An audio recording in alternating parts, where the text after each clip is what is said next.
Hello guys. Magbuhat ta or magluto ta o paksiw karon. So, bawat tao may kanya-kanya tayong paraan kung paano magluto. Kasi bawat tao ay mayroon tayong mga bawal na hindi natin pwedeng ilagay sa ating paksiw. So, yun sa akin, simple lang ang akin luto. So, mauni da ang atong isda na atong paksiw. Ato lang ni siyang butangan o sibuyas. Scattered lang natin ang sibuyas dyan. Ato lang ni siyang butangan o ahos. Normal lang man na. Ato kong butangan o slice ni ginger. So, mga na atong ginger. Ato kong butangan o dahon sa leaves. Yan, dahon sa paminta para mo bango-bango siya.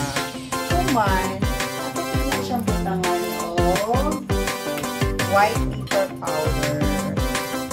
White pepper powder, kauman salt na agad. Salt na agad, kauman suka.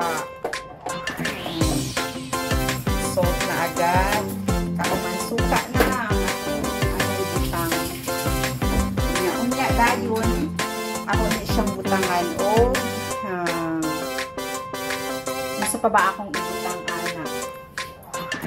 Makalimot ko sa akong ibutang. Basta laghan ako ba dinibutang kayo. Ako din ako kanon. Ako may nagpalita o talbos sa kamote. Ako yung lakwaan. Ako yung salad. O yummy na. Libre na ako lunch. So good luck sa mga kumain dyan. Bye boos.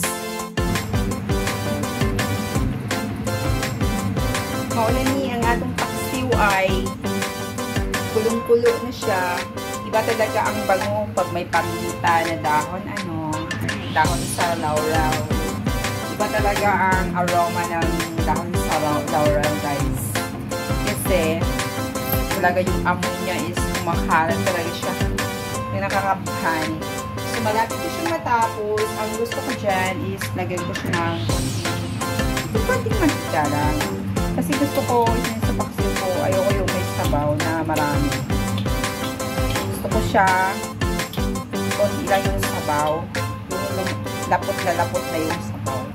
Tapos, alam nyo guys, yung ginagawa ko dyan, hindi ko mauubos. Piniprito ko yan. Tapos, nilalagyan ko ng gulay para hindi naman nakakasawa. So, ganyan lang ang aking technique kung marami yung aking paksiw.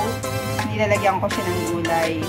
Either piniprito ko siya or pag tinatamad na ako piniprito, diretso na lang. Lagyan ko na siya ng gulay. Kasi hindi uso ang kamunggay sa amin dito kasi walang malunggay. Ayan. Mas masarap pa rin talaga ang ng malunggay. Sabaw ng malunggay. Kaya lang wala dito. Hira ka lang makakita dito ng malunggay. So, have a good day. Kainan na.